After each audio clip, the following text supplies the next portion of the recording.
Hello everyone, this is Abhirawat. In this video I am talking about lichen. क्यों हम इस lichen को wonder of the nature कहते हैं, why they are called wonder of the nature, right? सो यानी इस video के अंतर्गत हमने जितनी भी नेसेसरी बातें होंगी आपके एग्ज़ाम पॉइंट ऑफ व्यू से, वो सारी इंपॉर्टेंट बातें मैं इस वीडियो में आपके साथ शेयर करने वाला हूँ। ये लेक्चर जो है हर टाइप का स्टूडेंट देख सकता है, जो कि ये टॉपिक बिकॉज ये टॉपिक आपको हर एक क्लास में जैसे like 7th class 10th 11th and higher education like BSc MSc में आपको देखने को ज़रूर मिलेगा। सो इस वीडियो में आप अपने लेवल के अकॉर्डिंग इसमें से नॉलेज गेन कर सकते हो और ज़्यादा डिले ना करके इस वीडियो को मैं शुरू कर रहा हूँ। सो सबसे पहले हमने देखना है इस वीडियो में हमने क्या क्या चीज़ें देखनी है उसके बारे में बता देते हैं कि सबसे पहले व्हाट आर लाइकिन क्या होता है इसके बारे में हमने डिस्कस करना है। Then second one is distribution, कहाँ ये हमें मिलता है। थर्ड वन इज़ क्लासिफिकेशन, उसका टाइप्स कितने प्रकार का होता है उसके बारे में डिस्कस करेंगे। And fourth is most important इस वीडियो का रहने वाला है, उसका इकोनॉमिक इम्पोर्टेंस, क्यों ये इतना इम्पोर्टेंट है, क्यों इसको हम वंडर ऑफ द नेचर कह रहे हैं। Last but not the least, harmful lichen, benefit तो हैं इसके, साथ ही इसके कुछ हार्मफुल इफ़ेक्ट भी हमें देखने को मिलते हैं। करेक्ट। सो यहाँ पे सबसे पहले डिस्कस करने वाला हूँ मैं कि लाइकेन एक्चुअली में होता क्या है।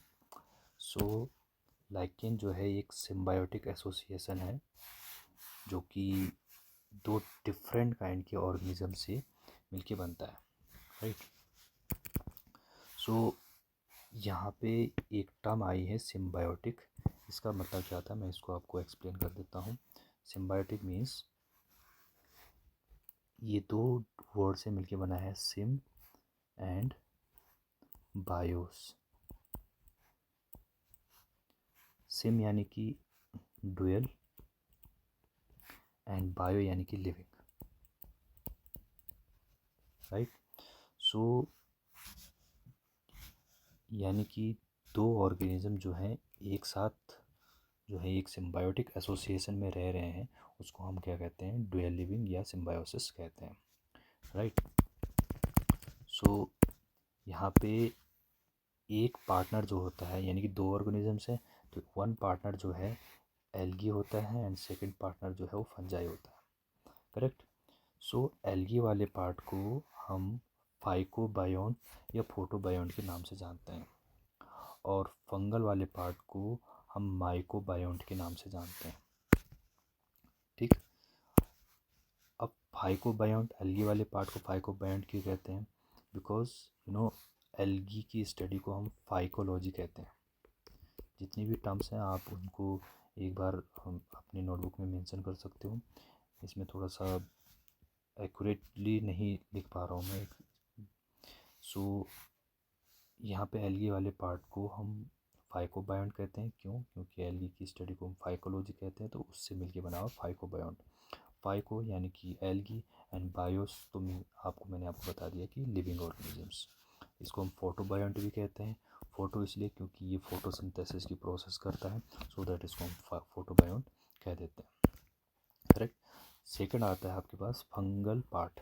फंगल पार्ट को हम माइकोबायोन्ट कहते हैं, क्यों, क्योंकि फंगस की स्टडी को हम माइकोलॉजी कहते हैं। सो इसी के वजह से इसको हम माइकोबायोन्ट कहते हैं। माइको यानी कि फंगस एंड बायोन्ट यानी कि लिविंग ऑर्गेनिजम्स, करेक्ट। तो यहाँ तक आई होप क्लियर हुआ होगा आपको। Okay, now next one is composition. इसकी कंपोजिशन के बारे में देख लेते हैं कि क्या इसमें कौन कौन से कंपोजिशन हमें मिलते हैं। पहला पार्ट, जैसे कि मैंने आपको बताया कि दो लिविंग ऑर्गेनिजम्स एक साथ रहते हैं, तो पहला पार्ट है fungal and second one is algal part. Fungal part actually उस पर्टिकुलर होल बॉडी को मॉइस्चर प्रोवाइड कराता है, उसको एक शेल्टर प्रोवाइड कराता है। एंड जो सेकंड पार्ट है फोटोसिंथेटिक पार्ट, वो उस पर्टिकुलर ऑर्गेनिजम्स को, दैट मीन लाइकेन को, फोटोसिंथेसिस की हेल्प से ग्लूकोज या फिर यूँ कहें फूड प्रोवाइड कराने का काम करता है। सो दोनों पार्ट एक दूसरे के साथ पैरेलल रहते हैं। अगर एक भी पार्टनर जो है ना हो तो ये इसकी डेथ हो जाती है। करेक्ट। तो आई थिंक यहाँ तक आपको क्लियर हुआ होगा। दो कंपोजिशन होते हैं, दो पार्ट होते हैं, फंगल और एल्गल पार्ट। दोनों एक दूसरे के कंबाइंड वे में रहते हैं, एसोसिएट होके रहते हैं, तब जाके हम इस पर्टिकुलर जो ऑर्गेनिजम्स बना हुआ है उसको हम क्या कहते हैं, लाइकेन कहते हैं। फंगल पार्ट को माइकोबायोन्ट एंड एल्गल पार्ट को फाइकोबायोन्ट। नेम से ही आपको इसके बारे में पता चल जाएगा क्यों हम माइको और क्यों हम फाइको कह रहे हैं इसको। Right. So move to next one, distribution. Lichen generally हर एक डाइवर्स कंडीशन में सरवाइव कर लेता है भी इजीली, कोई दिक्कत परेशानी नहीं होती है उसको, क्योंकि इसका जो नेचर है वो सिम्बायोसिस है दोनों तरीके से। एक उसको शेल्टर प्रोवाइड करा रहा है तो दूसरा उसको नरिशमेंट दे रहा है। तो इसी की वजह से वो क्या करता है, किसी भी हैबिटेट में आसानी से वो लिव कर जाता है। सिम्बायोटिक नेचर जो है उसको यही एक्सट्रीम जो टेम्परेचर होता है, ड्राउटनेस होती है, या पुअर न्यूट्रिएंट कंडीशन जो होती है उसमें सर्वाइव करने में हेल्प करता है। करेक्ट। और इसके साथ साथ इसकी कुछ क्लाइमेटिक कंडीशंस भी हैं, जैसे कि ये आर्कटिक एंड अंटार्कटिका जैसे एरियाज़ में एक्सट्रीम कंडीशन, जहाँ पे एक्सट्रीम कोल्ड कंडीशन होती है वहाँ पे भी इजीली ये सर्वाइव कर लेता है। एंड साथ ही डेजर्ट्स में जहाँ पे बिल्कुल पानी की स्कासिटी होती है, वाटर स्कासिटी, वहाँ पे भी इजीली ये ग्रो कर जाता है। इसके साथ साथ माउंटेन में तो होता ही है, माउंटेन वहाँ पे फॉरेस्ट रीजन है, रॉक्स हैं, तो वहाँ पे ये इजीली अवेलेबल हो ही जाता है। इसके अलावा टेम्परेट जो फॉरेस्ट होते हैं वहाँ पे भी इजीली ग्रो कर जाता है, एंड कोस्टल रीजन्स होते हैं वहाँ पे भी ग्रो कर जाते हैं। बट ग्रो करने का एक अलग इसका पैटर्न भी है कि कौन सी कंडीशन पे ग्रो करेगा। करेक्ट। ओके, आगे इसके बारे में डिस्कस करूँगा मैं। So next one we have types of lichen. Lichen को मैंने यहाँ पे दो तरीके से कैटेगराइज किया हुआ है।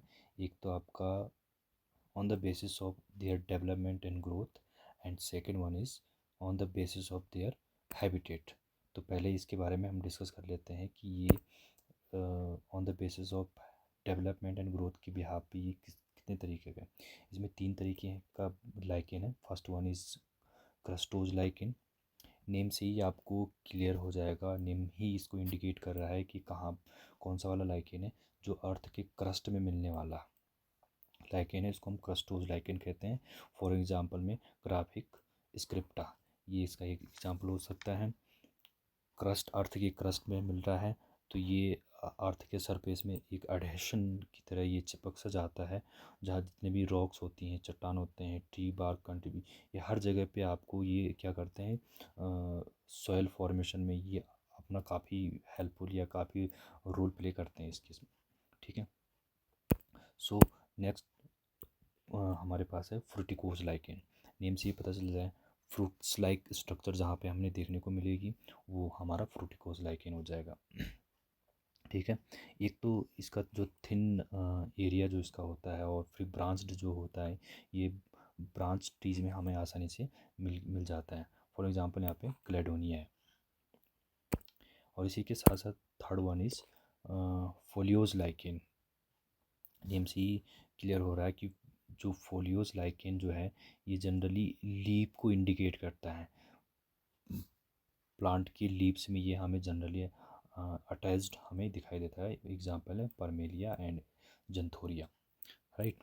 आई थिंक यहाँ तक आपको क्लियर हुआ होगा। तीन तरीके का था, एक क्रस्टोज लाइकेन, दूसरा fruticose, and third one is foliose lichen. इसके बारे में थोड़ी थोड़ी बातें मैंने लिखी हुई हैं, जितनी भी और अदर इन्फॉर्मेशन होगी वो मैं ओरली आपके सामने डिलीवर कर रहा हूँ। आप उसको सुन सकते हो और इसके साथ साथ अपने नोट्स भी प्रिपेयर कर सकते हो। Right. Okay, now I'm discussing about economic importance of lichen. It is very important for you, and also ये काफ़ी इम्पोर्टेंट पार्ट होने वाला है इस वीडियो का। इसमें हम इम्पोर्टेंट क्या इम्पोर्टेंस है लाइकेन की हमारी लाइफ में, उसके बारे में डिस्कस करने वाले हैं। आपको इस फ़ोटो में इस पर्टिकुलर पिक्चर में आपको इन्वायरमेंट आपको देखने को मिल रहा होगा, कोई इकोसिस्टम आपको देखने को मिल रहा होगा। काफ़ी ब्लूइश कलर का हमें स्काई ब्लू दिख रहा है, एंड इसके साथ साथ pine tree and greenery land हमें नज़र आ रही है। तो ये रीजन है जहाँ पे इस तरीके के लाइकेन या इस तरीके के ट्रीज़ जो हैं ग्रो करते हैं, तो वहाँ का इन्वायरमेंट बेसिकली क्लीन रहता है और विदाउट पॉल्यूशन रहता है। सो फर्स्टली ये जो लाइकेन है ये एज अ इंडिकेटर की तरह काम करते हैं। इंडिकेटर यानी कि जो किसी चीज़ को इंडिकेट करेंगे। किस चीज़ को इंडिकेट कर रहे हैं? ये बेसिकली एयर पोल्यूशन को हमारे इन्वायरमेंट में इंडिकेट करते हैं। एयर पोल्यूशन की अमाउंट जो है कितना हमारे इन्वायरमेंट में है, और उस एयर पोल्यूशन में स्पेसिफिकली SO2 के बारे में ये बताता है कि SO2 का अमाउंट कितना हमारे इन्वायरमेंट में है। जहाँ ये SO2 अवेलेबल होगा या SO2 होगा, वहाँ पे ये इंडिकेटर दैट ये लाइकेन जो है ग्रो नहीं करेगा। सो इसीलिए हम इसको क्या कहते हैं, एक इंडिकेटर की तरह हम कह रहे हैं। सो यहाँ पे फर्स्ट इकोलॉजिकल रोल के बारे में हम देखेंगे। पहला इम्पोर्टेंस यहाँ पे इकोलॉजिकल रोल में है। सो जैसे कि मैंने आपको बताया कि एक एज अ इंडिकेटर की तरह वर्क करता है, तो यहाँ पे इन्वायरमेंट के हेल्थ के बारे में हमें बताता है, एयर क्वालिटी के बताता है, एयर क्वालिटी के बारे में बताता है। सो ये एक तरीके का एक्सीलेंट इंडिकेटर हम इसको कह सकते हैं, राइट। इसके साथ साथ ये एक तरीके का एसिड जो है सिक्रीट करते हैं काफ़ी, जो एक्चुअली इसके बहुत सारे स्पीसीज़ हैं, तो इसमें से कुछ स्पीसीज़ जो हैं एसिड सिक्रीट करते हैं, जो कि रॉक्स को डिज़ोल्व करने में हेल्प करते हैं। और रॉक्स को क्यों डिज़ोल्व कर रहे हैं? बिकॉज सॉइल का फॉर्मेशन हो रहा है। जब सॉइल फॉर्म होगी तो ऑब्वियस सी बात है प्लांट उसमें ग्रो करेगा, ठीक। तो ये इसका इकोलॉजिकल रोल है। सेकंड, इसका यूज़ जनरली इंडस्ट्री में भी हम इसका करते हैं। एज डाई की तरह हम इसका यूज़ करते हैं। डाई जैसे कलर, हमने कपड़ों में कलरिंग करनी है या हेयर डाई करने हैं, तो वहाँ पे भी हम इसका इस्तेमाल करते हैं। एज अ बायोडिग्रेडेबल सब्सटेंस की तरह हम इसको यूज़ करते हैं। बायोडिग्रेडेबल यानी कि ये ऐसा एक ऑर्गेनिज़म्स है जो हमें हेल्प करता है लिविंग ऑर्गेनिज़म्स को डिग्रेड करने में, तो ये एज अ बायोडिग्रेडेबल होता है। सो एज अ फूड की तरह हम इसका यूज़ करते हैं। बहुत सारे कंट्रीज़ में एज अ फूड की तरह हम इसको इनटेक करते हैं, एज अ फूड और एज अ फॉडर की तरह हम इसको यूज़ करते हैं। इसका यूज़ एंशियंट टाइम से ही हो रहा है, और साथ में नॉर्थ पोलर टुंड्रा जो एंड इसके साथ ही ईस्टर्न जो साइबेरियन रीजन्स हैं उसमें काफ़ी इम्पोर्टेंट है। जैसे कि पारमेलिया जो है इसका यूज़ करी पाउडर में इसका हम करते हैं। और लाइकेन में एक तरीके का एक पॉलीसेकेराइड यानी कि लाइकेनिन अवेलेबल होता है, जिसकी वजह से इसका यूज़ जो है इजिप्ट में, जो इजिप्ट में रहने वाले लोग हैं वो जनरली इसको ब्रेड बनाने में यूज़ करते हैं। और साथ ही में फ्रांस के कुछ लोग जो हैं इसका यूज़ जो है, कुछ लाइकेन का यूज़ जो है चॉकलेट्स इंडस्ट्री में या चॉकलेट बनाने में इसका यूज़ करते हैं। चॉकलेट हो गया, पेस्ट्रीज हो गया, इसमें करते हैं। और जापान में तो इसका यूज़ जो है एज अ वेजिटेबल की तरह हम मतलब जापान के लोग इसका यूज़ करते हैं। और लाइकेन की वजह से इसमें लाइकेनिन जो इसमें पॉलीसेकेराइड होता है, इसकी वजह से इसमें काफ़ी मात्रा में न्यूट्रिटिव वैल्यू इसमें होती है, so that is it is used as a fodder for animals. And इसके साथ ही हवन सामग्री में इसका इस्तेमाल करते हैं। हवन सामग्री में आपने देखे होगी धूप बत्ती वगैरह जो होती हैं ना, उसमें भी हम इसका यूज़ करते हैं। और इसके साथ ही परफ्यूम इंडस्ट्री में तो काफ़ी हद तक इसका इस्तेमाल जो है किया जाता है। इसमें कॉस्मेटिक एंड ऑल्सो परफ्यूमरी में इसमें इस्तेमाल करते हैं। जैसे कि एक एबर्निया लाइकेन है का यूज़ परफ्यूम बनाने में करते हैं। और कुछ लाइकेन की कुछ स्पीसीज़ जो होती हैं वो एक एसेंशियल ऑयल को एक्सट्रैक्ट करने में यूज़ करते हैं, और जिससे कि एक कॉस्मेटिक सोप यानी कि साबुन बनाया जाता है, ठीक। और इसके साथ साथ ही काफ़ी इम्पोर्टेंट रोल है इसका, एसिड बेस इंडिकेटर की तरह इसका यूज़ करते हैं। एसिड बेस इंडिकेटर यानी कि जहाँ पे हमें आइडेंटिफाई करना होता है कि कौन सा सब्सटेंस एसिड है, कौन सा सब्सटेंस बेस है, तो वहाँ पे भी जनरली हम इसका यूज़ करते हैं एसिड बेस इंडिकेटर की तरह। और उस पर्टिकुलर सब्सटेंस को हम लिटमस कहते हैं। लिटमस से ही हम एसिड बेस इंडिकेटर या लिटमस जो है लाइकेन से ही एक्सट्रैक्ट आउट किया जाता है, राइट। आई होप यहाँ तक आपको क्लियर हुई होंगी बातें। दो चीज़ें हमने कर ली हैं, एक इन्वायरमेंट हेल्थ को ये बताता है, इंडिकेट करता है, एंड दूसरा इंडस्ट्रियल यूज़ में हम इसका काफ़ी यूज़ करते हैं। So move to the next one, third जो हमारे पास थर्ड वन है, सॉरी यहाँ पे लेवलिंग थोड़ा सा मिसमैच सी हो गई है। सो हैबिटेट फॉर अदर ऑर्गेनिजम्स, काफ़ी ऑर्गेनिजम्स जो हैं ये उनके लिए एक हैबिटेट प्रोवाइड कराता है, वहाँ पे ये रहते हैं। जैसे कि इसके साथ इंसेक्ट्स हो गए, कुछ बर्ड्स हो गए, उनके लिए एक शेल्टर प्रोवाइड करने में ये हेल्प करता है, माइक्रो ऑर्गेनिजम्स को हेल्प करता है ग्रो करने में। इसके साथ साथ बायोडाइवर्सिटी को सपोर्ट करता है, एंड इज़ ऑल्सो एक फूड वेब की तरह ये क्या करता है, हमारे इकोसिस्टम में बेनिफिट हमें प्रोवाइड कराता है। आई होप यहाँ तक क्लियर हुई होंगी बातें। So move to the next one. अब इसका यूज़ जो है ह्यूमन लाइफ में किस तरीके का है उसके बारे में हम डिस्कस कर रहा हूँ।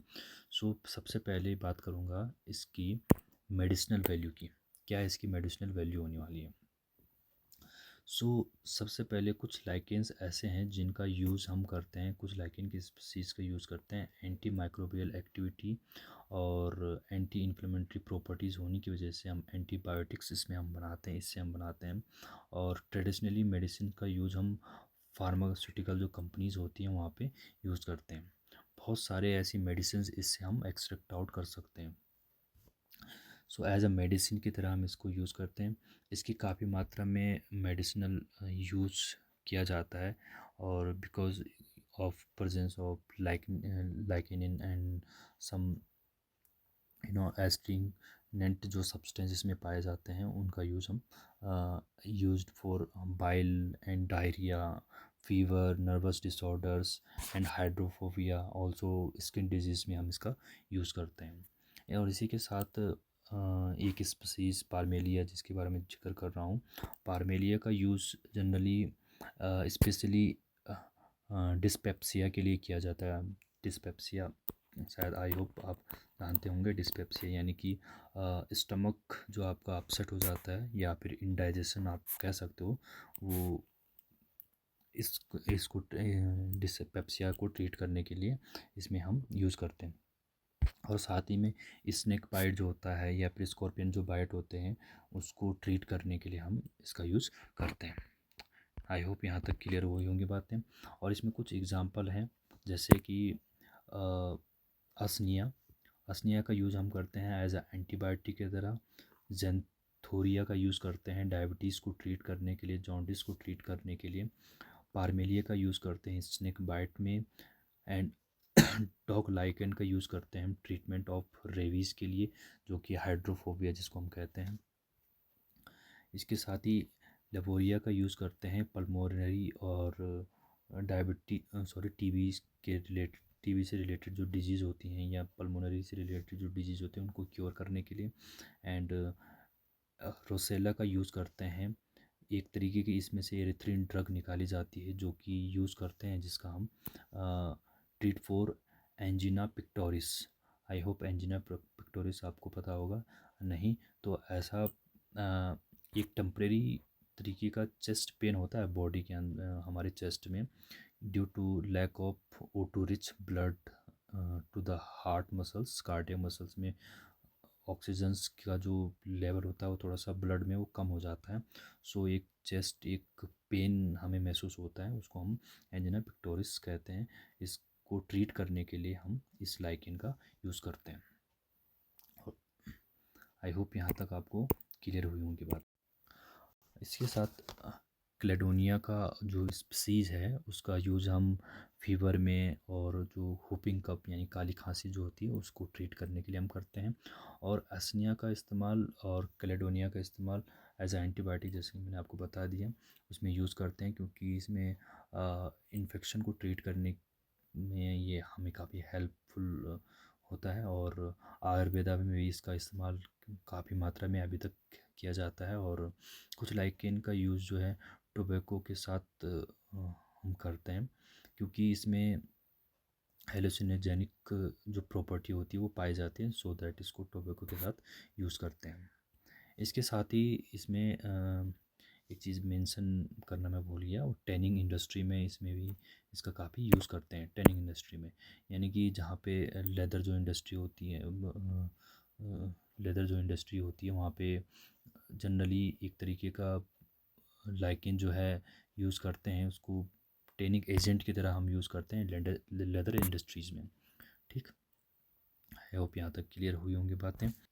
और इसी के साथ इसके कुछ कल्चरल सिग्निफिकेंस भी है। लाइकेन जो एक इम्पोर्टेंट रोल प्ले करता है हमारे कल्चर्स में, हमारे संस्कृति के बारे में ये हमें शो करता है, रिचुअल्स के बारे में उसको रिफ्लेक्ट आउट करता है, हमारे ट्रेडिशंस जो हैं, क्राफ्ट्स जो हैं, उसके बारे में हमें शो करता है। सो इसके काफ़ी कल्चरल सिग्निफिकेंस भी हैं। ठीक है, आई थिंक यहाँ तक आपको बातें क्लियर हुई होंगी। Okay, now move to the next one. Last but not the least, इसमें बेनिफिशियल लाइकेन के बारे में तो हमने पढ़ लिया, बट अब हम now move to the next one, harmful lichen. किसी भी चीज़ के कुछ बेनिफिशियल इफ़ेक्ट तो होते हैं, साथ ही में उसके कुछ हार्मफुल इफ़ेक्ट भी होते हैं। एक सिक्के के दो पहलू जैसे होते हैं, ऐसे ही इसके हार्मफुल इफ़ेक्ट्स भी हैं। इसमें दो तरीके के लाइकेन हैं, दो स्पीसीज हैं, इसके साथ और भी हैं बट हम दो ही यहाँ पे डिस्कस कर रहा हूँ। एक है असनिया एंड सेकंड वन इज लिथोरिया वल्पिनिया। असनिया एक हाईली इन्फ्लेमेबल सब्सटेंस है या फिर लाइकेन है, जो कि फॉरेस्ट फायर को लीड करता है। थोड़ा सा ये फ्यूल की तरह ये वर्क करता है, जैसे थोड़ा इसमें आग लगी तो ये काफ़ी अमाउंट में ये फायर को प्रोड्यूस करता है। सो ये हाईली इन्फ्लेमेबल है, इससे ज़्यादा जंगलों में आग लगती है। एंड सेकंड वन इज़ लिथोरिया बल्पिना, एक हाईली पॉइजनस है, इसको वोल्फ लाइकेन के नाम से भी जानते हैं। एंड ये ह्यूमंस के लिए एंड हार्बीवोर्स जो होते हैं उनके लिए पॉइजनस होता है, क्योंकि इसमें एक येलोइश पिगमेंट होता है जो कि वल्पिनिक एसिड की वजह से होता है, जिसकी वजह से गैस्ट्रो इंटेस्टाइनल जो इश्यूज हो जाते हैं। अगर हमने इसको इंजेस्टेड कर दिया, इसको अगर इनटेक कर दिया, तो हमें इससे पेट से रिलेटेड डिजीज़ जो है हो सकती हैं। ठीक है, आई थिंक, आई होप यहाँ तक आपको क्लियर हुआ होगा हमने क्या क्या चीज़ें इसके अंदर पढ़ दी हैं। लाइकेन क्या होता है, लाइकेन के कंपोनेंट कौन कौन से थे, और साथ ही में हमने उसके टाइप्स, उसका डिस्ट्रीब्यूशन और उसके बेनिफिशियल एंड हार्मफुल इफेक्ट हमने सारे पढ़ दिए। आई होप आपको ये वीडियो अच्छा लगा होगा।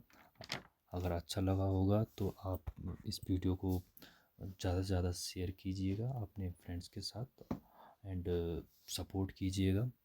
और एक कोट्स आपके लिए यहाँ पे मैं छोड़ के जा रहा हूँ, the last stroke of the hammer breaks a stone, this doesn't mean that the first stroke is useless. Last stroke जो है हैमर का वो पत्थर को तोड़ देता है, इसका मतलब ये नहीं है कि जो फर्स्ट स्ट्रोक होगा वो यूजलेस होगा। जो सक्सेस होती है हमारी लाइफ में एक कंटिन्यूस एफर्ट की वजह से ही होती है। ऐसा नहीं है कि हम लास्ट वाले पे ही भरोसा करें कि जो लास्ट वाला स्ट्रोक हमने हैमर से मारा उसी की वजह से वो टूटा है, या लास्ट जैसे कहते हैं ताले की लास्ट जो चाबी होती है उसी की वजह से वो खुलता है। ऐसे नहीं कि उससे पहले भी हमने काफ़ी एफर्ट लगाया तब जाके हम वहाँ तक हम रीच किया। सो अब लास्ट में आपसे उम्मीद यही रहेगी कि इस वीडियो को आप ज़्यादा से ज़्यादा लाइक करेंगे, शेयर करेंगे, और आपको कंटेंट कैसा लगा आप ज़रूर कमेंट करके आप मुझे बताइए। और इसके साथ ही आप सपोर्ट कर सकते हैं। एक्चुअली इसमें मोबाइल के थ्रू वीडियो बनाना थोड़ा सा एक चैलेंजिंग टास्क तो होता है, और साथ ही में जो ये मैं नोट डाउन कर रहा हूँ ये काफ़ी क्लियरली नहीं हो रहा है, इसकी वजह से एक रिदम जो है वो ब्रेक हो जा रहा है। और साथ ही अगर आपको अच्छा लगता है तो आप ज़रूर इसको शेयर कीजिए, सपोर्ट कीजिए, एंड जिसकी वजह से हमारा थोड़ा सा मोटिवेशन जो है बना रहता है कि हाँ अगली वीडियो में ज़रूर बनाऊंगा किसी के बारे में, है ना, तो वो मोटिवेशन बना रहता है। सो और वीडियो इसी तरीके से मैं बनाता रहूँगा अगर आप सपोर्ट करते हो, और काफ़ी और चीज़ें मैं सोच रहा हूँ अगर आप इसी तरीके से अगर कोई सपोर्ट करता रहे। सो और और लास्ट में यही कहूँगा कि इस तरह आप सीखते रहें और सिखाते रहें, क्योंकि नॉलेज जो है वो देने से इंक्रीज़ होती है। सो आई होप आपको सारी बातें क्लियर होंगी। So thanks for watching.